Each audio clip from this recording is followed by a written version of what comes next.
Hello YouTube, this is Walkia Lion coming to you pre-record from his camper. When thinking about Lord Pluto, I believe that it would be better to start the conversation off by stating, being an outer lord, Pluto is more of an influencer rather than an active participator of the natural order. Unlike the inner lord starting from Saturn to the Sun. The reason why I say this is that the concept that Pluto most identifies with is pain. And pain is something that affects all of us at all times, regardless of acknowledgement of it. To better explain, pain is more on a level scale rather than a dichotomy, unlike the inner lords.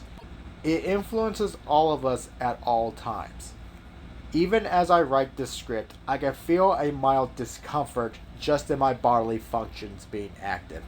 Slight tapping in my fingers as I type, and a low level pressure I feel in my skull for whatever reason that it is there. Pain is constantly there.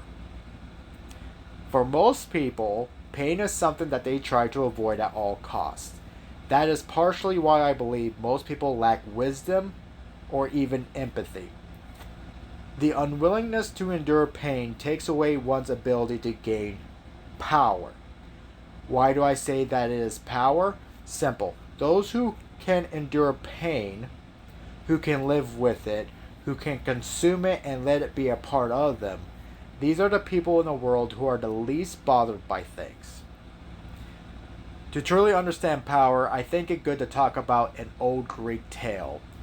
The one about Kronos/Saturn and his children.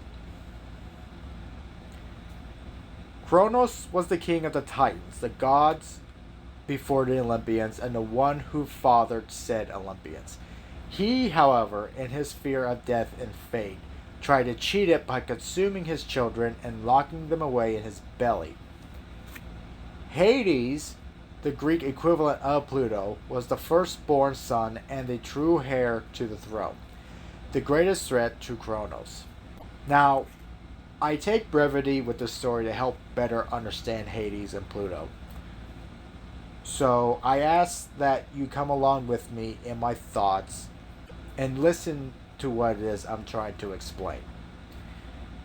In my mind, I see Hades being the firstborn, running around, being loved and cared for by both his mother and his father. Kronos at this time wasn't consumed by the psychotic fear that would later shackle him and drive him mad. At this time, he was a loving father who actively chose to forget about fate and be with his son and his wife. Hades, being the little scamp that he was a lively child, happy, joyful, full of life, full of strength. He loved his father with every bit of his being. He looked up to him, he idoled him. But as time goes on, Hades grew, becoming more of a power in and of himself as he did. In many ways, Hades was the Ares of his time, a young man full of vitality, ready to go out into the world and make his fortune, ready to show the world what he could do, ready to show his father what he could do, to be proud of him. Saturn, meanwhile, grew more distant from his son as he grew older, and his duties became more overbearing. He left home more, was more preoccupied with his work, became more sickly as he grew older. Things just didn't move like they used to, didn't work like they used to. For him, time was bringing him to a place of pain that was becoming too burdensome, too consuming.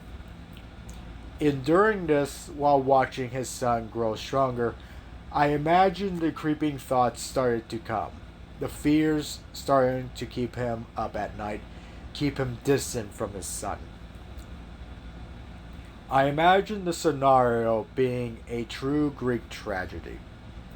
Saturn comes home, finally shows himself to be present after a long period of time being absent emotionally, physically, and mentally, and asks Hades if he would like to come with him to play a game.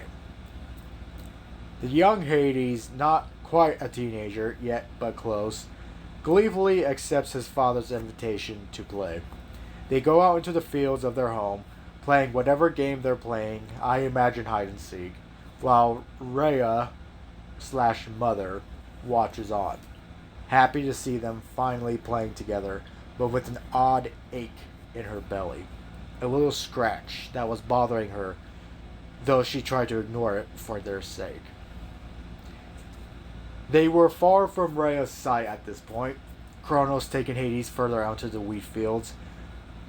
Kronos finds Hades, who was hiding amongst wildflowers and wheat plants. He happily looks up to his dad, who looked down on him, eyes tired but kindly. Kronos bent over, his back now creaking and popping as he did so, to pick up his son, Hades reaching up to him to be held by his father, eyes wide and joyful. Like his mother, though, slight pinch came from his belly. A sense of danger that he didn't understand what and why he had it. He just wanted to be held by the one person he loved, the one person he knew he could trust. And Kronos ate him. Hades died. Not literally, of course. Being a god, he was immune to literal death. But he was as close to death as any immortal could ever be.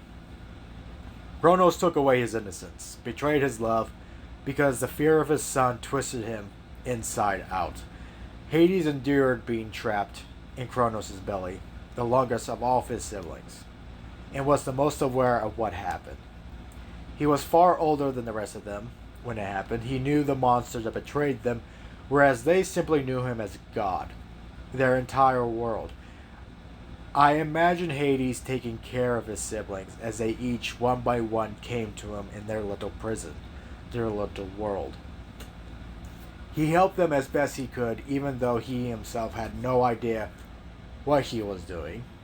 Still, he endured the hardship, and chose to be to them what Kronos wasn't, what Rhea couldn't be, a guardian.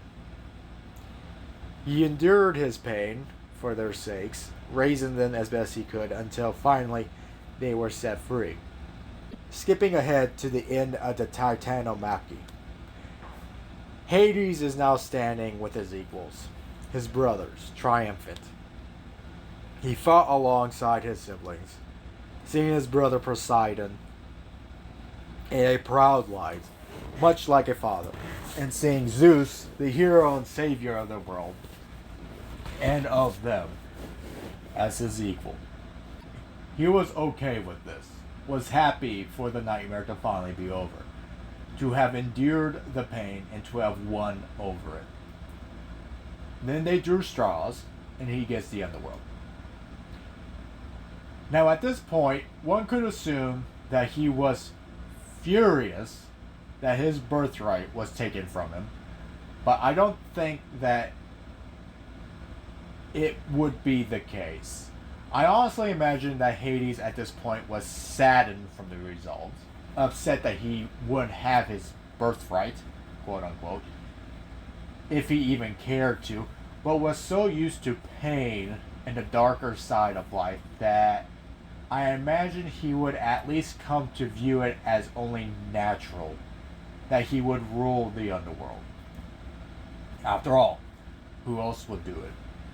Poseidon, he may love his brother, but he knew that Poseidon was too unstable for the job. His personality as tumultuous as the sea itself. Zeus is a frat boy, not accustomed to hardship, fear, or pain like he is. He could never perform the duties necessary to uphold the underworld. No. If it was to be anybody, then fine. Let it be him. So Hades takes his stewardship over the land of the dead, familiar with all the woes and wails of the lost souls that wander his boundless borders, watching over them, caring for them in the dark, just as he did his siblings many eons ago. He's as he is depicted in the myth: solemn, quiet, intense, but thoughtful and piercing. Not many of the other gods can say that they have the same level of wisdom that Hades has, the self awareness and the understanding of others' pain. I imagine that in his legend of Persephone, even, though it started out as a scary abduction by the creepy lord of the underworld, Persephone comes to appreciate Hades after spending time with him in a much the same way as Belle in Beauty and the Beast, with Hades being more serious, yet wise and introspective, than Beast, who's just a brutish man-child. In the end, Hades won. He drew the short straw, another trick from someone he hoped he could trust, but at that point, I would say he knew better. He still took it on, knowing that it would forever damn him in the minds of the living. He didn't care. He endured pain on a level that most couldn't even fathom, and he survived. Unlike his siblings, he didn't need validation or idolation, just peace and quiet.